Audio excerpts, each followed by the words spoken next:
Olá pessoal, estou de volta aqui no canal, no Day After, após esse dia 7 de outubro, onde os eleitores mandaram um recado muito grande das urnas. O primeiro aspecto que eu queria aqui destacar é o sentimento de mudança. É importante, e isso não se pode perder de vista, que a Lava Jato, seus efeitos, repaginaram o processo político de tal forma que varreram do cenário político nacional aqueles velhos caciques da política. Isso demonstra inequivocamente aquele sentimento profundo de mudança do eleitor. Na análise do primeiro turno, e agora que nós estamos na proximidade do segundo turno, com Haddad do PT e Bolsonaro do PSL, eu ainda na análise do primeiro turno, eu dizia um pouco da desinteligência do Partido dos Trabalhadores quando, no ato nobre, deixasse de ser de fato o protagonista desse processo e apoiasse um dos candidatos progressistas, como por exemplo Marina Silva, Ciro Gomes. Entretanto, o PT preferiu arriscar com a candidatura própria e conseguiu levar o seu candidato, Fernando Haddad, para o segundo turno.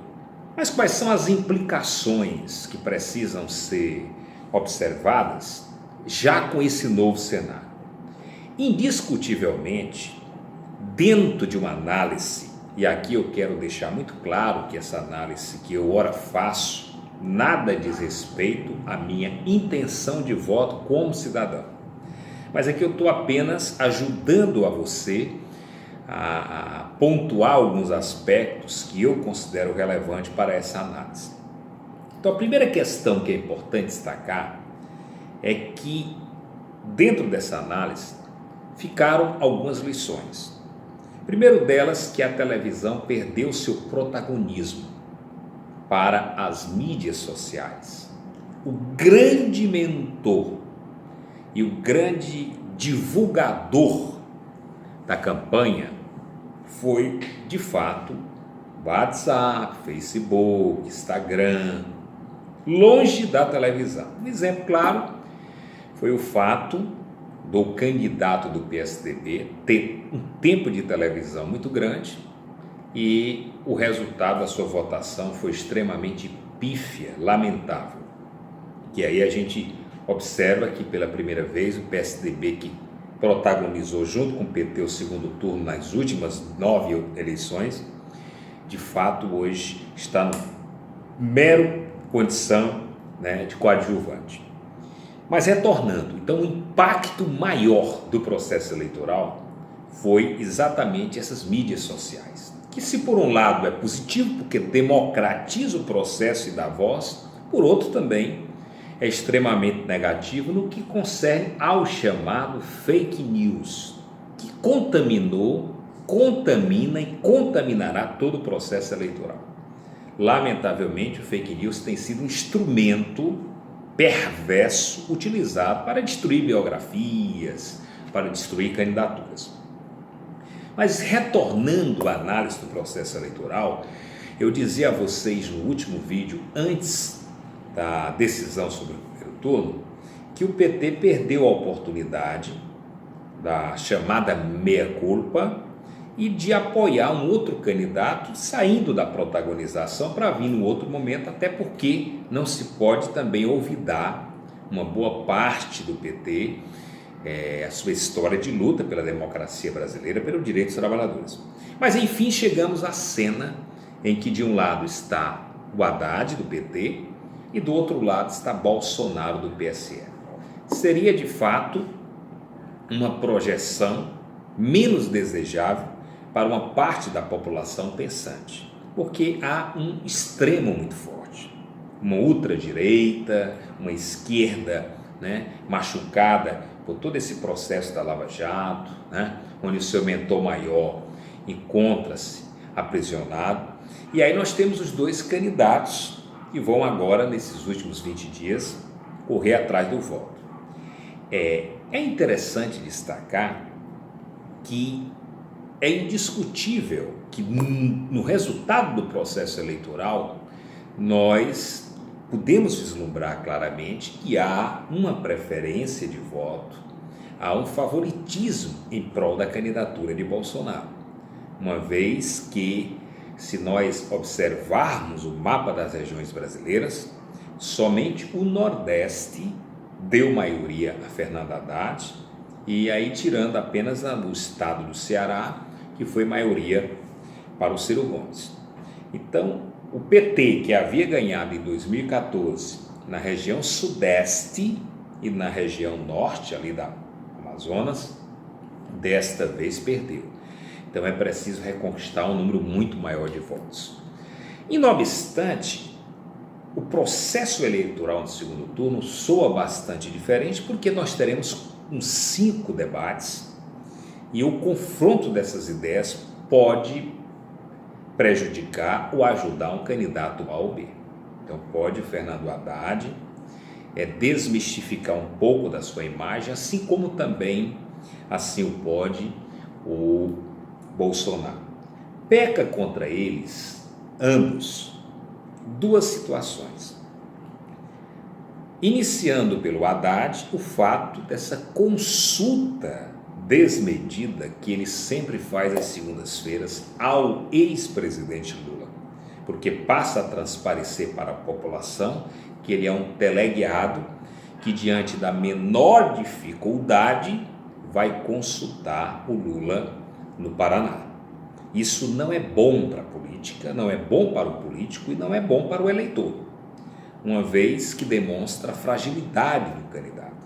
E eu não quero aqui deixar de reconhecer que o Fernando Haddad, cidadão, Fernando Haddad, ministro da Educação, tem seus valores, não só no aspecto político, como no aspecto intelectual. Então pesa contra ele essa pouca autonomia. Para o Bolsonaro, por outro lado, o grande pecado é que ele está atribuindo a um guru econômico a direção daquilo que é mais caro para uma administração, para um governo, que é a economia. E o Paulo Guedes é um economista da escola de Chicago, ultraliberal, e sobre si recai diversos aspectos polêmicos. E como Bolsonaro já textualizou que nada entende de economia, imagine o presidente ficar refém de um ministro, de um subalterno.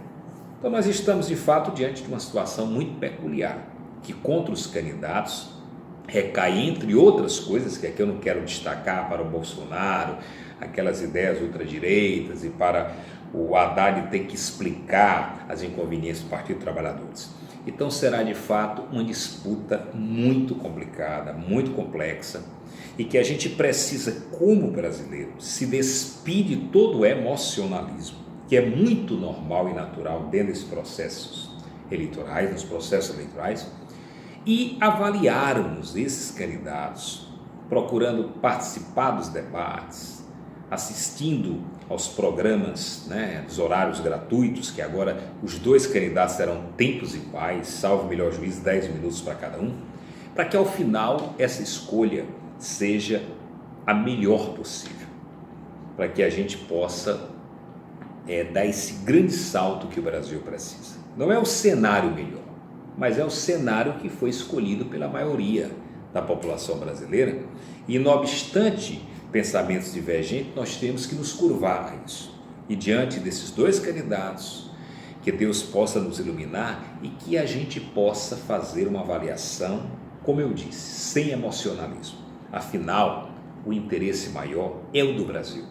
E nós temos que encerrar de uma vez por todas essa crônica de divisão, essa crônica de ódio, essa crônica de antagonização pela violência. O Brasil precisa de todos os brasileiros. E seja lá quem for o presidente da República, deverá ser apoiado, e nós precisamos reconstruir essa nação. Evidentemente, para encontrar caminho para esses flagelos que ora assolam o nosso país, como esse desemprego de mais de 13 milhões de brasileiros, mais de 30 milhões na informalidade, 60 milhões no SPC. Isso é aberrante, 60 mil mortes por ano, e a violência que graça incólume em todos os cantos e rincões desse país.